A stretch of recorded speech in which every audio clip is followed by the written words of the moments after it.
आजची पत्रकार परिषद, या पत्रकार परिषदेमध्ये आपण सर्वजण आलात त्याबद्दल मी कुणाल दराडे फाउंडेशनच्या वतीने सर्व पत्रकार बांधवांचे स्वागत करतो। खरं तर पत्रकार परिषद घेण्याचं कारण असं आहे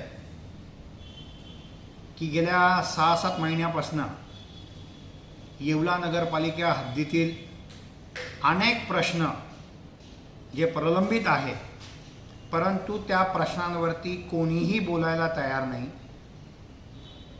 नागरिकांना अनेक गोष्टींना सामोरं जावं लागतंय। नागरिकांच्या आवाजाला कोणी दाद त्या ठिकाणी देत नाही आहे आणि म्हणून माझ्यासारख्या सर्वसाधारण कार्यकर्त्याला या ठिकाणी पुढे यावं लागलं। नगरपालिकेबद्दल जर सांगायचं जर ठरलं तर नगरपालिकेमध्ये अनेक प्रश्न त्या ठिकाणी आहेत, पण प्रामुख्याने जो महत्त्वाचा प्रश्न आहे तो म्हणजे पाणी पुरवठा विभागाचा। आपण जर बघितलं तर गेल्या अनेक 1-1.5 वर्षापासून त्या ठिकाणी वॉटर सप्लायला इंजिनियर नाही आहे आणि बिना इंजिनियर त्या ठिकाणी वॉटर सप्लायचं काम चालू आहे। बरं, पाणी जर आपण बघितलं, एखाद्या बॉटलमध्ये जर आपण घरून कोणाचं पाणी आणलं आणि त्या पाण्याची क्वालिटी जर तुम्ही बघितली, इतकं गढूळ पाणी त्या ठिकाणी येत आहे।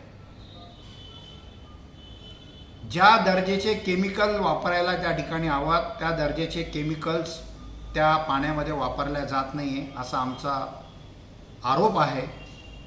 कारण त्या वॉटर सप्लायला कोणी वाली राहिलेलं नाही आहे आणि म्हणून जनतेला ह्या सगळ्या गोष्टीच्या अडचणीला सामोरं जावं लागतं आहे। अनेक लहान मुलं त्या ठिकाणी आजारी पडत आहेत। तुम्ही जर आज हॉस्पिटल्समध्ये जर गेले बघितलं तर अनेक लहान मुलांची, ज्येष्ठांची संख्या त्या ठिकाणी आहे, कारण बहुतांश आजार हे पाण्यामुळे होत असतात, परंतु त्याच्यावर कोणी बोलायला तयार नाही। त्याच पद्धतीने रस्त्यांचा येवल्यामध्ये मोठा विषय निर्माण झालेला आहे। बरं, काही रस्ते आदरणीय आमदार दराडे बंधूंच्या माध्यमातून या ठिकाणी होत आहेत, परंतु ते रस्ते होत असताना प्रशासनाकडनं हे सांगण्यात येतं की अगोदर भुयारी गटार होतील आणि मग तुमचे रस्ते होतील। बरं, गेल्या अनेक वर्षापासून या भुयारी गटारचं मला आजपर्यंत कोडं सुटलेलं नाही आहे। काय चाललंय, काय करताय तेच कळणार। पूर्वीची भुयारी गटारचं काय झालं हेही कोडं आम्हाला सुटलेलं नाही। बरं, आता नवीन भुयारी गटार आम्हाला लादली। आज त्या भुयारी गटाराची परिस्थिती अशी आहे का काही ठिकाणी मी बघितलं का 6-6 इंच पाईप वापरला जातोय। म्हणजे मला तो इंजिनियर कोण आहे मला तेच बघायचं आहे आणि तो खरंच इंजिनियर आहे का। जर कॉलनीमध्ये येवल्या शहरामध्ये काही ठिकाणी 6 इंच, साधी आपण 12 फ्लॅटची अपार्टमेंट घेतली तिथं सुद्धा 9 इंच नाही, 1 फुटाचे आपण ड्रेनेज पाईप टाकतो एखादा। आणि वरून तुम्ही काय सांगता का टेंडरमध्ये अशी तरतूद केलेली आहे का सक्शन मशीन आणले। बरं, ती आणायची गरज काय पडली, गरज काय? म्हणजे माणसं आजारी पडले पाहिजे, आम्ही सलाईन इंजेक्शन तयार ठेवलेले, तुम्ही फक्त आजारी पडा। तर मला हे सांगणं आहे, असा कोणता तो इंजिनियर होता का त्यांनी या सगळ्या प्लानचा सर्वे केला आणि सँक्शन केली आणि त्याच्यामुळे अनेक लोकांना त्रासाला सामोरं जावं लागतंय। पूर्ण येवल्या शहरामध्ये चिखल त्या ठिकाणी झाला आहे। लोक पडत आहेत, ज्येष्ठ पडत आहेत, लोकांची दिशाभूल करण्यात येते। हा रस्ता आमच्या निधीतला नाही, हा रस्ता आमचा नाही, हा रस्ता यांचा, तो रस्ता त्यांचा। कशासाठी? बरं, वर्ष झालेले रस्ते तुम्ही चांगले रस्ते आत्ता फोडून टाकले आणि ते ड्रेनेज सिस्टीम त्या ठिकाणी करताय। म्हणजे प्रशासनावरती कोणाचाही धाक राहिलेला नाही आहे। इथे लोकप्रतिनिधींची, स्थानिक लोकप्रतिनिधींची मनमानी या ठिकाणी आहे, परंतु तुमचा असलेला धाक, तुमचं असलेलं प्रेशर, त्याच्यामुळे जनता या ठिकाणी बोलत नाही आहे। बरं, तो एक विषय झाला। हॉस्पिटलच्या बाबतीमध्ये मी ग्राउंड लेवलवरचं काम दिवसात मला फोन येतात, कधी इंजेक्शन अवेलेबल नाही, कधी वॅक्सिन्स अवेलेबल नाही, सिरम तर आजपर्यंत या ठिकाणी अवेलेबलच झालेलं नाही आहे। उपजिल्हा रुग्णालय म्हणतात आणि मेडिसिन त्या ठिकाणी अवेलेबल होत नाही। याची जबाबदारी कोणाची? कोण जबाबदार आहे या गोष्टींना? याचा सुद्धा विचार करणं गरजेचं आहे। सगळ्यात मेजर समस्या जी आहे ती ट्रॅफिक सिग्नलची. या येवल्या शहरातून 2 नॅशनल हायवे गेलेले आहेत. एक नगर मनमाड गेलेला आहे आणि एक येवल्यातून आपला वैजापूर जाताना तो सुद्धा नॅशनल हायवे त्या ठिकाणी झालेला आहे. आजपर्यंत या येवल्याला ट्रॅफिक पोलीस ही पोस्ट आपण नियुक्ती करू शकलो नाही. हे आपलं फेल्युअर नाही का? ट्रॅफिक पोलीस आपण या ठिकाणी नियुक्ती करू शकत नाही? आज मुक्तानंदसारखी शाळा, जनतासारखी शाळा, एनजीकेएम सारखी शाळा, या शाळेच्या तिथं रोड क्रॉस करताना ह्या गावाबाहेर शाळा आहे. अनेक मुलांना किती अडचणी होतात. बरं, या सिग्नल बसून ठेवले तिथे ट्रॅफिक पोलीस जर नसेल तर रूल्स अँड रेग्युलेशन काय लावणार आहेत?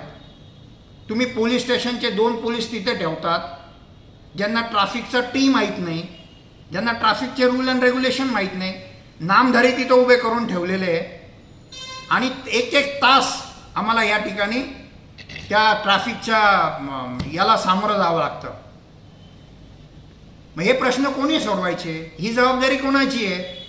जर स्थानिक आमदारांची ही जबाबदारी नसेल तर मग ही जबाबदारी कोणाची? प्रशासनावरती वचक राहिलेला नाही. याचा बंदोबस्त होणं गरजेचं आहे आणि आम्हाला उड्डाणपूल नको आहे, आम्हाला बायपास हवा आहे. उड्डाणपूल जर केला तर आमच्या गावाचा विकास खुटणार आहे. बायपास जर केला तर गावाचा विकास होणार आहे. त्याचं ज्वलंत उदाहरण म्हणजे तुम्ही तुमचा पुणे नाशिक हायवे बघा. प्रत्येक तालुका हे बायपास केल्यामुळे त्या तालुक्यांची ग्रोथ झालेली. आज सिन्नर बघा, त्या साईडला वाढलं जिथं बायपास झाला, संगमनेर वाढलं, सगळीच गावं वाढली. तर आम्हाला बायपास त्या ठिकाणी हवा आहे, तरच याचा ट्रॅफिकचा प्रश्न सुटणार आहे. आणि सर्वात अगोदर ट्रॅफिक पोलीसची नियुक्ती या ठिकाणी होणं गरजेचं आहे. त्याच्यानंतर ड्रेनेजचा जो विषय, हा जो नाला या ठिकाणी केलेला आहे, बिचारी माझे ते हुडकोतले रहिवासी, त्यांची घरं खाली गेले, नालावरती आला. प्रत्येक पावसाळा आला की त्यांचा जीव त्यांना मुठीत घेऊन त्या ठिकाणी राहावं लागतंय. तो कोण हुशार होता? यांच्या सगळ्यांच्या गेल्या 20 वर्षात चौकशा लागल्या पाहिजे शासनाच्या. जेवढे काही प्रशासनामध्ये काम करणारे कर्मचारी आहेत यांच्या सगळ्यांच्या चौकशा होणं गरजेचं आहे. आणि म्हणून या गोष्टी ज्या मी तुम्हाला आता सांगितल्या आहेत, याच्यावरती जर प्रशासनाने काही कारवाई जर केली नाही तर कुणाल दराडे फाउंडेशन व शिवसेना उद्धव बाळासाहेब ठाकरे या पक्षाच्या वतीने या ठिकाणी मोठं आंदोलन करण्यात येईल. आणि ते आंदोलन केल्यानंतर जे काही होणार आहे त्याला जबाबदार हे प्रशासन त्या ठिकाणी असणार आहे.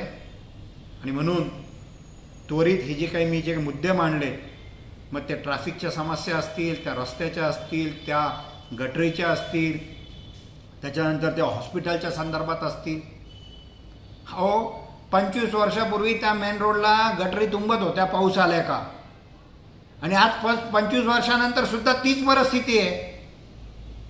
हाच का आपला विकास?